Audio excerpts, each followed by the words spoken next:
आदर्श Navodaya education group. देखिए हम लोगों ने पढ़ लिया था पास्ट परफेक्ट और उसके बाद इस पार्ट में हम लोग पढ़ेंगे past perfect continuous tense. Past हम लोग पढ़ रहे हैं टेंस। टेंस में पास्ट परफेक्ट कंटिन्यूअस टेंस। देखिए पास्ट परफेक्ट कंटिन्यूअस टेंस में नंबर 1 रिकॉग्निशन, पहचान क्या होती है। इसकी पहचान उसी तरह से, पास्ट का मतलब है कि कोई काम पास्ट में शुरू हुआ हो और उसके बाद पास्ट में ही परफेक्ट हो गया हो, पूरा हो गया हो दिए गए समय पर, ठीक है। और उस दिए गए समय के बाद भी कंटिन्यूअस का मतलब है जारी हो, पास्ट में ही। तो कोई कार्य, वे वाक्य जिनमें कार्य पास्ट टेंस में प्रारंभ होकर दिए गए समय पर समाप्त हो गया हो, पूरा हो गया हो और उसके बाद भी पास्ट टेंस में ही, भूतकाल में ही जारी भी हो, ऐसे वाक्य पास्ट परफेक्ट कंटिन्यूअस टेंस में होते हैं। ये इसकी पहचान है। Number 2 helping verb. Helping verb सभी सब्जेक्ट्स के साथ एक ही आती है।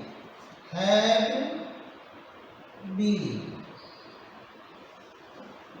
Third main verb.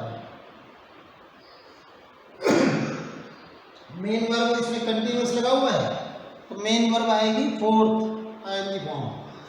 4 नंबर इसमें एडवर्बियल्स नहीं होते हैं, बस कोई न कोई ऐसा वर्ड होगा जो फ्यूचर को शो कर रहा, सॉरी पास्ट को शो करता होगा। पास्ट को शो करने वाला लास्ट, एगो, प्रीवियस, बिफोर, ऐसे मतलब वर्ड्स होंगे तो पास्ट शोइंग वर्ड होगा इसमें। तो एडवर्बियल में, एडवर्बियल मतलब पहचान, एडवर्बियल्स में कोई ना कोई ऐसे शब्द होगा शुरुआत में, बाई, द एंड ऑफ, और कोई टाइम, या पास्ट भूतकाल को दर्शाने वाला शब्द पास्ट शोइंग वर्ड होगा, ठीक है। ETC साथ ही साथ इसमें टाइम भी दिया रहता है। टाइम जैसा मैंने आपको पिछली बार बताया था प्रेजेंट परफेक्ट कंटिन्यूअस टेंस में। प्रेजेंट परफेक्ट कंटिन्यूअस टेंस में और इसमें क्या डिफरेंस है कि प्रेजेंट परफेक्ट कंटिन्यूअस में कोई पास्ट या फ्यूचर को दिखाने वाला टाइम नहीं होता, लेकिन इसमें होता है। जैसे ये एंड ऑफ, जैसे ये पास्ट वर्ड लास्ट वगैरह। तो टाइम इसमें क्या है, 2 तरह के होते हैं। एक पॉइंट ऑफ टाइम जिसे शो करता है सेंस प्लस टाइम, है ना। और पीरियड ऑफ टाइम का मतलब है कि कोई अनिश्चित समय, पीरियड ऑफ टाइम अनिश्चित समय के लिए आता है फॉर प्लस टाइम। देखिए example first, I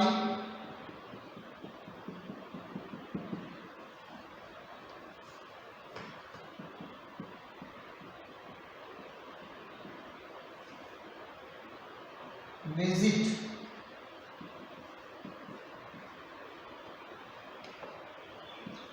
my uncle's home since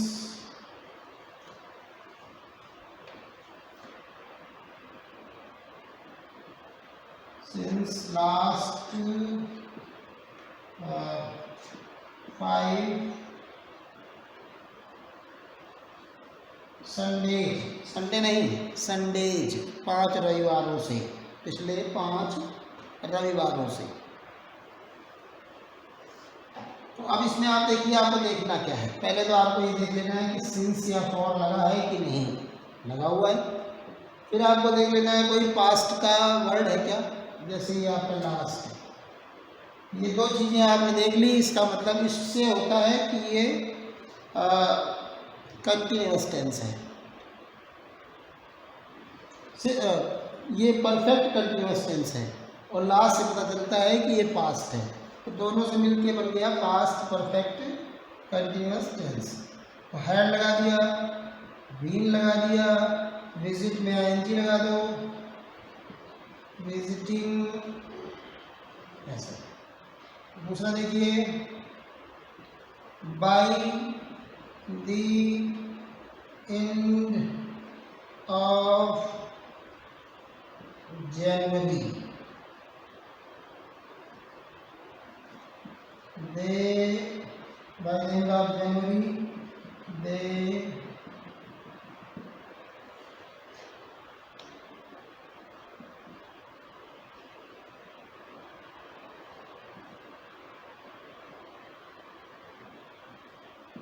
try to befool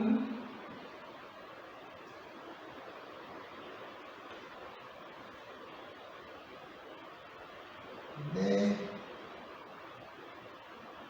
befool me for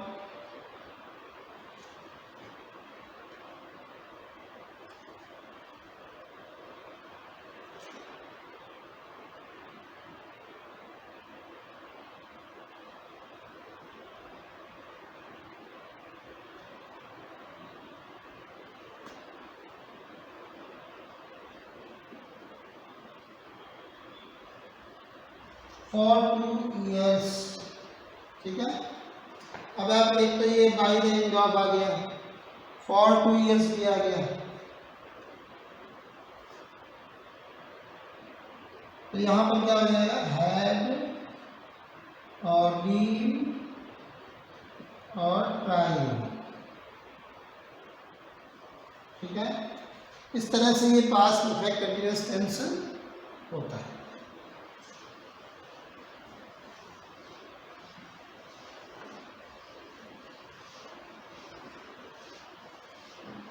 अब आएगा फ्यूचर। देखिए, फ्यूचर में हमें थोड़ा सावधान रहना चाहिए। फ्यूचर में बहुत ही थोड़ा डिफरेंट तरीके से सेंटेंस बनते हैं। इनमें हर प्रकार के वाक्य फ्यूचर में नहीं आते हैं। होता क्या है कि फ्यूचर टेंस एक इमेजिनरी टेंस है। Future is not a real tense. It has been considered for showing some type of present tense sentences, present time action.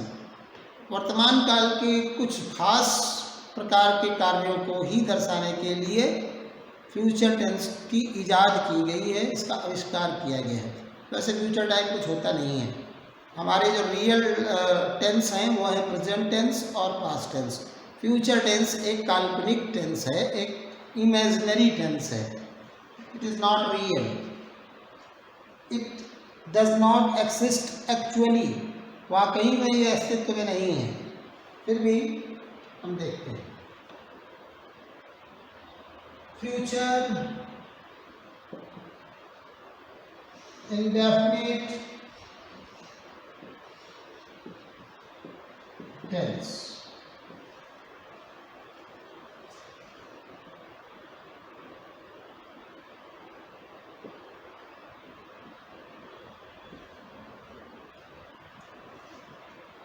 देखिए, मैं आपको बताऊं, प्री प्लान्ड एक्शन, पूर्व नियोजित कार्य प्रेजेंट इंडेफिनिट में होते हैं। भविष्य के पूर्व नियोजित कार्य जिन्हें हम भविष्य में करेंगे और जिनकी हमने पहले से ही योजना बना रखी है, प्री प्लान्ड एक्शन। भविष्य की कार्य नहीं है, लेकिन फ्यूचर में नहीं बनते हैं। किसे बनते हैं? Present indefinite. Pre planned action present indefinite के कार्य हैं। लेकिन जब प्री प्लान फ्यूचर के pre planned action present indefinite बनते हैं तो फिर फ्यूचर में कौन से बनते हैं? नॉट प्री प्लान्ड एक्शन, जिन वे कार्य जिनकी पहले से कोई योजना नहीं होती, खुद ब खुद होते रहते हैं ऑटोमेटिकली, नेचुरल प्रोसेस के थ्रू, प्राकृतिक प्रक्रिया के तहत, इंसानी स्वभाव के तहत अपने आप होते हैं, वो वाक्य इसमें आते हैं। तो प्रेजेंट इंडेफिनिट में आते हैं not pre planned actions of future, future के वे कार्य जिनकी पहले से कोई योजना नहीं होती है, वो ऑटोमेटिकली होते रहते हैं, automatically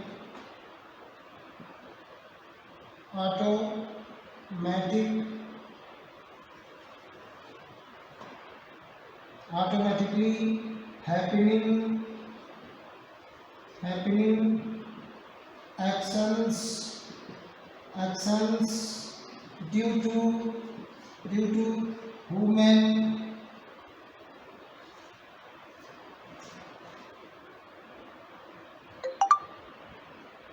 human nature, natural processes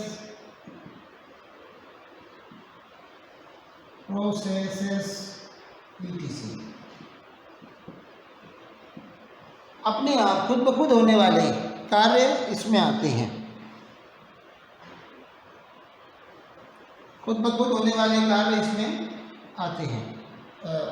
जैसे मैं आपको बताऊं कि हर जैसे स्कूल है, हर साल वो अपने टाइम से जो उसका फिक्स होगा कि इसमें होते हैं, तो ये तो प्रेजेंट इंडेफिनिट हो गया। लेकिन जैसे समय बीतते बीतते इंसान खुद ब खुद समझ जाता है, तो ये इंसान समझ जाएगा, फ्यूचर में जाएंगे।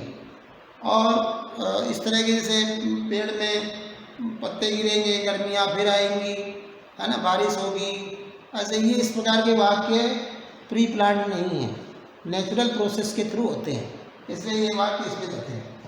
2 नंबर में देखिए हेल्पिंग वर्ब,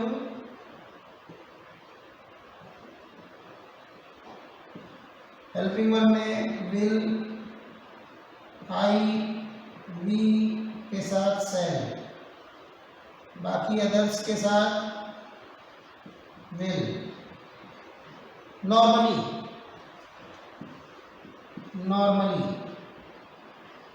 एबनॉर्मली में आई वी के साथ आता है विल और अदर के साथ आता है शैल। एबनॉर्मली कौन से हैं?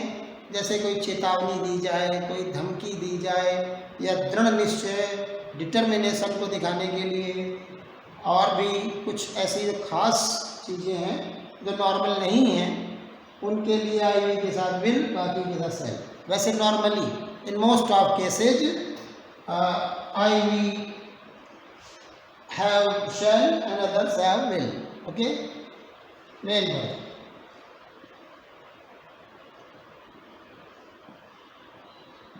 वर्ब की फर्स्ट फॉर्म आती है,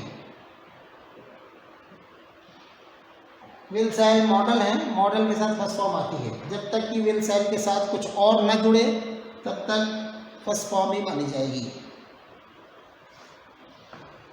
एडवर्बियल में फ्यूचर शोइंग वर्ड हो सकता है, एडवर्बियल में फ्यूचर शोइंग वर्ड हो सकता है। मे हैव, मे का मतलब है संभावना, may have some future, may have का मतलब है हो भी सकता है, नहीं भी हो सकता है। May have some future showing word. Okay, देखते हैं।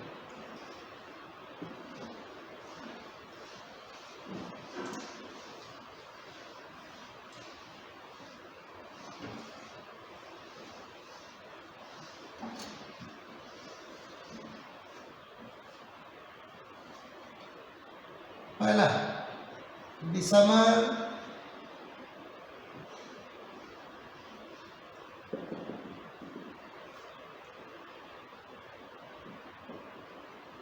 अमीन,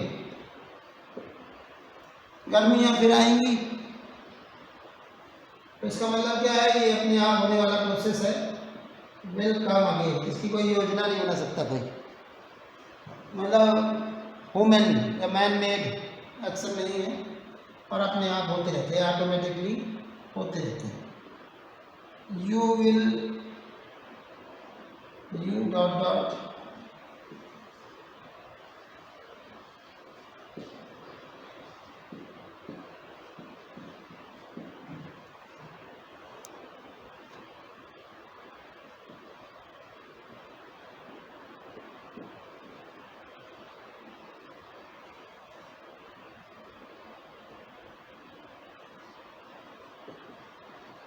इसमें कह रहे हैं कि तुम अपने आप इस बात को समझ जाओगे ऑटोमेटिकली, खुद ब खुद। तो खुद ब खुद में क्या होगा, यू विल अंडरस्टैंड।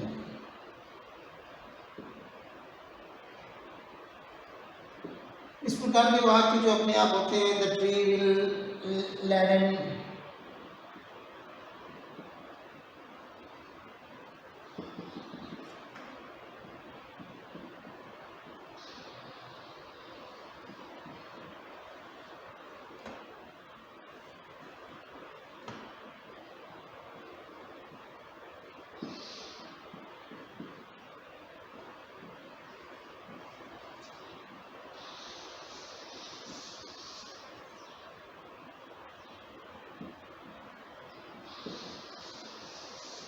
तो इस तरह से देखिए कि ये जो है, ये लोड से लैडन एक वर्ब बनती है।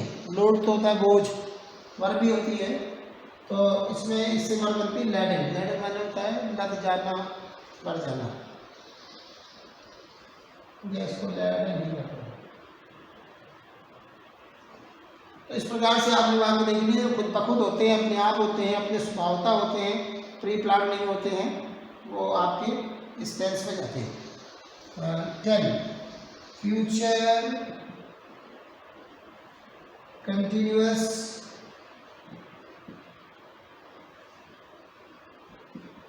टेंस, इसमें क्या रहता है, इसकी रिकॉग्निशन क्या रहती है,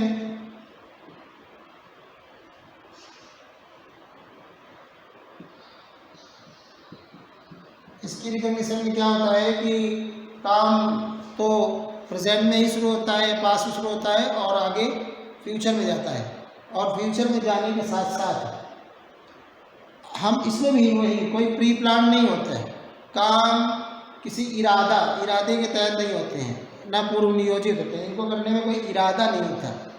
जैसे कि मैं आपको बताऊं कि जैसे कोई व्यक्ति है, कोई दो लोग हैं और एक ही ऑफिस में काम करते हैं, तो क्या है कि वो व्यक्ति खुद जब अगले दिन स्कूल जाएगा या ऑफिस में जाएगा तो वो उस आदमी से जो उसके साथ काम करता है उससे मिलेगा, लेकिन इसके लिए उसने उससे मिलने का कोई इरादा नहीं बनाया है। वो तो जाएगा और वो भी आएगा, तो दोनों अपने आप मिलने जाएंगे वहाँ पर। तो ऐसे काम में जिसमें कंटिन्यूटी शो होने लगती है, आपका फ्यूचर कंटिन्यूस शो होने लगता है। एक बात, जैसे हम डॉक्टर से मिलने जाते हैं तो उससे हम टाइम लेते हैं, उसके लिए हम पूरा इरादा बनाते हैं कि हम डॉक्टर से मिलने जाना है, लेकिन गैर इरादतन किए गए कार्य फ्यूचर कंटिन्यूअस टेंस में आते हैं। Without intention, not intentionally done actions are thought to be in this tense, future continuous tense. Recognition में मैंने आपको बता दिया। Number 2, helping verb.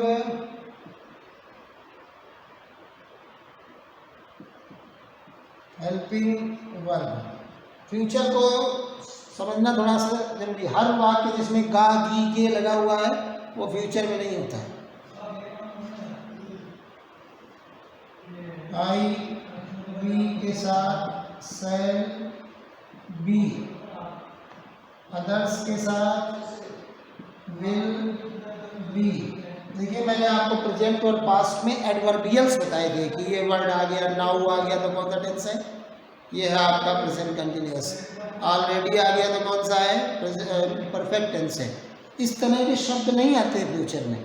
फ्यूचर में हमें देखना पड़ता है कि कोई कार्य है जो मैंने आपको बताया कि not pre planned, not intentionally done work, ये फ्यूचर में है। नॉट इंटेंशनली डन वर्क इसमें है, नॉट इंटेंशनली।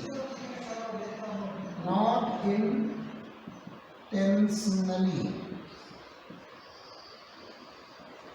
डन या नी वर्क एक्शंस, इसको हिंदी में कहते हैं गैर इरादतन,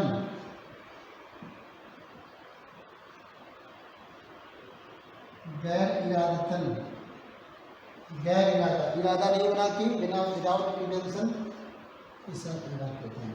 थर्ड में है मेन वर्ब,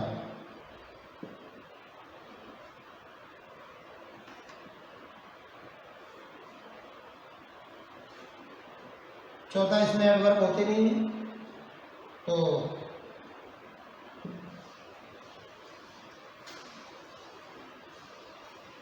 एडवर्बियल्स या कीवर्ड्स, बहुत सारे लोग हमें कीवर्ड्स के नाम से जानते हैं, तो वही कीवर्ड्स जो होते हैं वो एडवर्ब ही होते हैं, टाइम को शो करने वाले एडवर्ब्स होते हैं, उन्हें एडवर्बियल्स ही कहते हैं। तो इसमें देखिए जैसे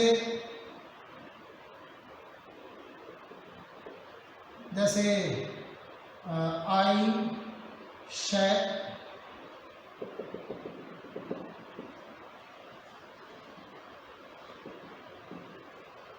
मिस्टर शर्मा टुमारो, ऐसे वाक्यों में क्या होगा, दो वाक्य आते हैं जिसमें किसी एक वाक्य में कार्य का गैर इरादतन होना दर्शाया जाता है। जैसे we work in a same office, in a same office, हम लोग एक ही ऑफिस में काम करते हैं। तो क्या होगा, जब एक ही ऑफिस में काम करते हैं और मिस्टर शर्मा से मैं कल मिल रहा हूँगा, इसका मतलब है कि मिस्टर शर्मा से तो वहाँ जाएंगे दोनों लोग तो मिल ही लेंगे।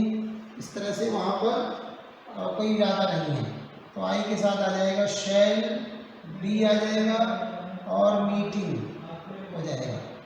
तो इस तरह से आपने देखा कि बिना इरादे के वो काम हो रहे हैं। जैसे Mohan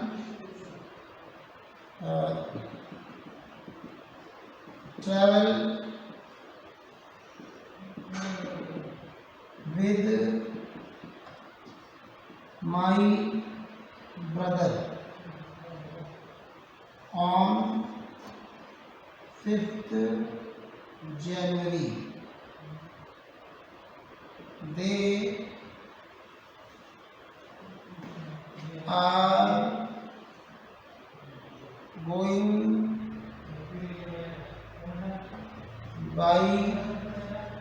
by the same bus, तो एक ही बस से वो जा रहे हैं, तो वो क्या है कि एक साथ यात्रा कर रहे होंगे, तो will be travelling, Mohan will be travelling with my brother on 5th January, they are going by the same bus to Delhi, okay. ये आपका फ्यूचर कंटिन्यूअस टेंस है। तो इसमें क्या रहता है कि कोई एक वाक्य ये दर्शाता है, विदाउट इंटेंशन को शो करता है।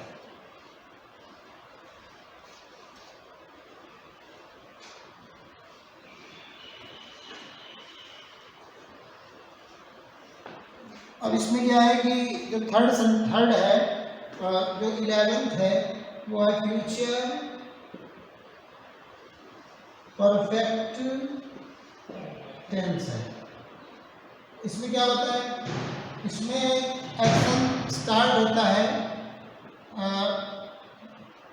पास्ट या प्रेजेंट में,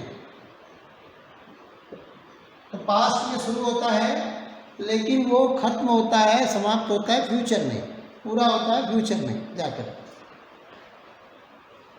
तो लेकिन साथ ही साथ इसमें क्या रहता है कि ये जो फ्यूचर एक्शन वाले वाक्य हैं, इनमें बाई आ सकता है और उसके बाद नेक्स्ट फ्यूचर शोइंग वर्ड जरूर होना चाहिए। ये इसकी एक कंडीशन है। दूसरा है हेल्पिंग वर्ब। हेल्पिंग वर्ब में वही आई और बी के साथ शैल हैव और अदर्स के साथ will have. Number third main verb की थर्ड फॉर्म। फोर्थ में एडवर्बियल्स होते हैं, तो हो सकता है जो हो सकते हैं वो क्या है, एडवर्बियल्स ही मान लो। तो इसमें क्या रहता है कि बाई, दी, इंड ऑफ। अब इसमें क्या रहेगा कि इंड ऑफ के बाद एक शब्द जो है उसमें future showing word, future showing word होगा। जैसे वो क्या हो सकता है, नेक्स्ट, नेक्स्ट, नेक्स्ट या नेक्स्ट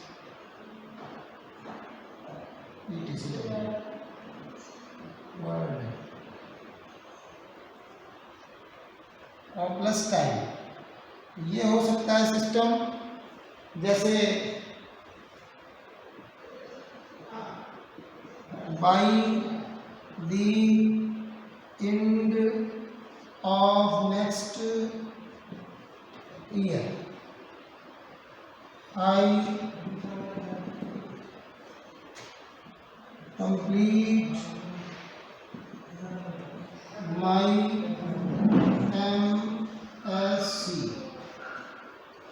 MSc। तो यहाँ पर क्या है कि ये नेक्स्ट, ये शब्द देखना जरूरी है।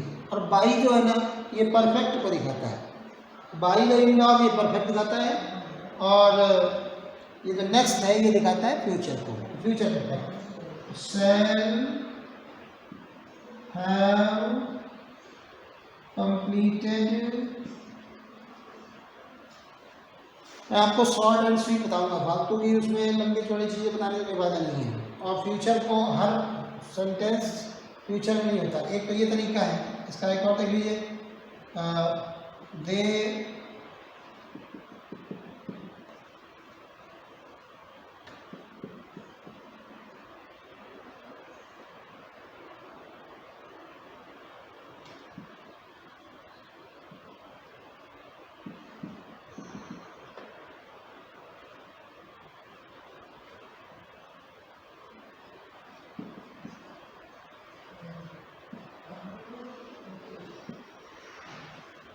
by next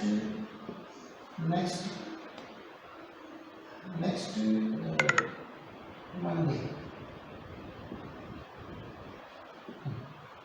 अब देखिए इसमें क्या है, बाई आ गया, नेक्स्ट आ गया, टाइम आ गया। इसका मतलब है दे विल हैव अचीव्ड। इस तरह के एक तरह के वाक्य होते हैं। एक और सिस्टम होता है इसमें, ये ए एक बी। इसमें क्या होता है, एक होता है फ्यूचर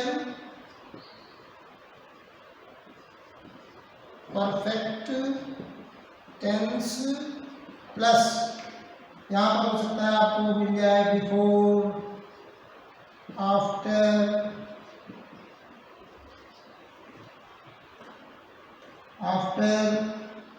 टिल,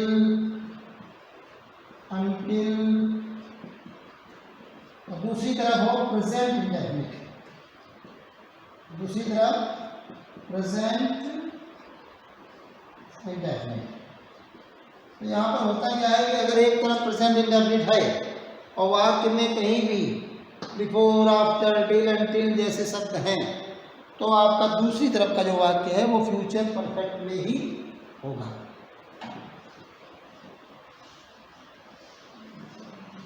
देखिए कैसे,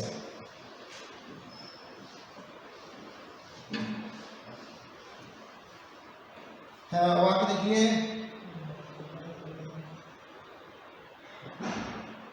I dot dot dot dot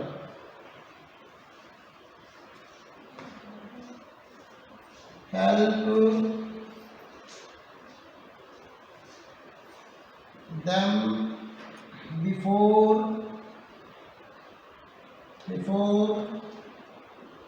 they demands me। तो यहाँ पर आपको क्या देखना है, एक तो देखना है बिफोर, और फिर यहाँ ये देखना है कि ये प्रेजेंट वर्ब की फिफ्थ फॉर्म है। वर्ब की फिफ्थ फॉर्म कभी भी हमेशा प्रेजेंट इंडेफिनिट में ही आती है। तो मतलब ये हो गया प्रेजेंट इंडेफिनिट और ये हो गया बिफोर। तो दूसरी तरफ आएगा फ्यूचर परफेक्ट क्लियरली। तो शैल हैव हेल्प्ड। एक वाक्य और देख लीजिए, दूसरा, U dot dot dot dot go out after the guest arrive। तो अब आप यहाँ देखिए आफ्टर लिखा हुआ है और ये अराइव कोई हेल्पिंग वर्ब नहीं है और मेन वर्ब की फर्स्ट फॉर्म है। ऐसा प्रेजेंट इंडेफिनिट में होता है। ये प्रेजेंट इंडेफिनिट, ये आफ्टर, इसका मतलब इधर फ्यूचर परफेक्ट टेंस होगा। You will have gone. बस ये इस तरह से हो गया। अब अपना एक टेंस बचा हुआ है फ्यूचर परफेक्ट कंटिन्यूअस टेंस, उसको नेक्स्ट में पढ़ेंगे और एक नया टॉपिक भी शुरू करेंगे। धन्यवाद।